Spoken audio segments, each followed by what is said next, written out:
बहुत समय पहले की बात है। एक व्यक्ति अपने जीवन में अध्यात्म सहित कई महत्वपूर्ण ज्ञान प्राप्त करना चाहता था, ताकि वह अपने जीवन को अच्छे से समझ सके और किसी भी प्रकार की स्थिति या परिस्थिति उसे परेशान ना कर सके। वह जानता था कि केवल महात्मा बुद्ध ही उसकी सहायता कर सकते हैं और महात्मा से ज्ञान प्राप्त करने की उसकी इच्छा बहुत तीव्र थी।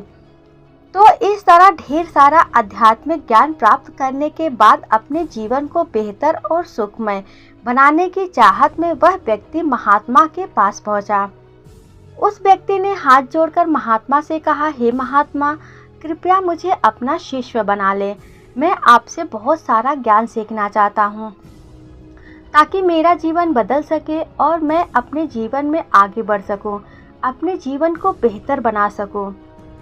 महात्मा ने उस व्यक्ति की ओर देखा और कहा, बेटा, यदि तुम मुझसे कुछ लेना चाहते हो या मुझसे कुछ सीखना चाहते हो तो तुम आज से 10 दिन बाद मेरे पास आना।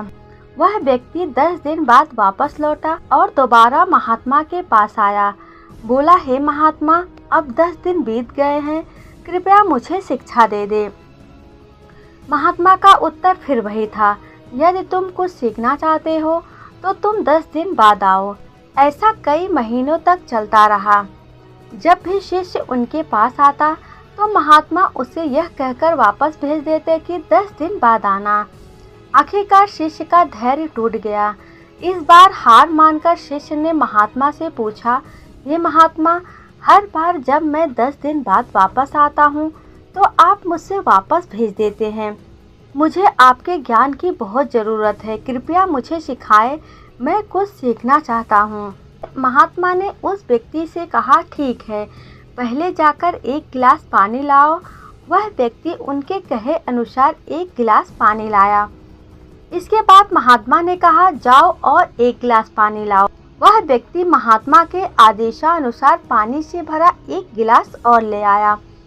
अब महात्मा ने कहा, पहले गिलास में थोड़ी सी मिट्टी डाल दो। उस व्यक्ति ने बिना कोई प्रश्न पूछे वैसा ही किया जैसा महात्मा ने कहा था। मिट्टी डालते ही पहले गिलास का पानी पूरी तरह दूषित और गंदा हो गया। अब महात्मा ने उस व्यक्ति से कहा, पहले गिलास का पानी दूसरे गिलास में डाल दो। इस पर व्यक्ति बोला, महाराज, यदि मैं ऐसा करूँगा तो पहले गिलास का पानी न केवल गिरकर बर्बाद हो जाएगा बल्कि गंदा भी हो जाएगा। पहला गिलास पहले से ही पानी से भरा हुआ है, वह दूसरे गिलास का पानी कैसे रोक सकता है। महात्मा मुस्कुराए और बोले, हम तुम्हें यही समझाना चाहते हैं कि तुम अभी ज्ञान प्राप्त करने में सक्षम नहीं हो, क्योंकि तुम्हारा दिमाग गंदे पानी से भरे उस गिलास की तरह पहले से ही सभी प्रकार के बेकार और बुरे ज्ञान से भरा हुआ है। तो ऐसी स्थिति में मेरे द्वारा दिया गया ज्ञान आपके मन में कैसे समा सकता है। यदि मैं ज्ञान देने लगूंगा तो वह ज्ञान न केवल व्यर्थ चला जाएगा बल्कि प्रदूषित भी हो जाएगा। इसलिए सच्चा ज्ञान प्राप्त करने और आध्यात्मिक ज्ञान को समझने के लिए आपको अपने दिमाग में भरे हुए गलत और नकारात्मक विचारों को खाली करना होगा। आध्यात्मिक ज्ञान प्राप्त करने के लिए मन का पूर्णतः खाली होना आवश्यक है। यदि आप अपने आप से कहते रहेंगे कि आप सब कुछ जानते हैं तो आप कभी भी कुछ नहीं सीख सकते। इसीलिए आप पहले गिलास में पानी खाली कर दें, तभी दूसरे गिलास में पानी समा पाएगा। इस तरह अपने दिमाग को भी खाली कर दे और पुराने विचारों को दिमाग से बाहर निकाल दे। अब उस आदमी को महात्मा की बात समझ में आ गई और उसने पहले वाले गिलास से पानी खाली करके नई चीजें सीखने का फैसला किया।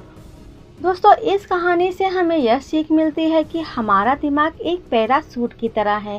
पैराशूट जब तक नहीं खुलता तब तक उसका कोई फायदा नहीं होता। उसी प्रकार हमारा दिमाग भी तभी काम करता है जब वह खुलता है और सफलता की नई उड़ान भरता है। इसलिए अपने दिमाग में जो भी बेकार के विचार है उन्हें खाली करें, तभी आप नई चीज़ें सीखकर अपना जीवन बदल पाएंगे। दोस्तों, कहानी आपको कैसी लगी हमें कमेंट करके ज़रूर बताएं। चैनल पे नए हैं तो चैनल को सब्सक्राइब करके और वीडियो को लाइक कर दें। फिर मिलेंगे एक ऐसे ही ज्ञानवर्धक वीडियो के साथ। तब तक के लिए नमस्कार।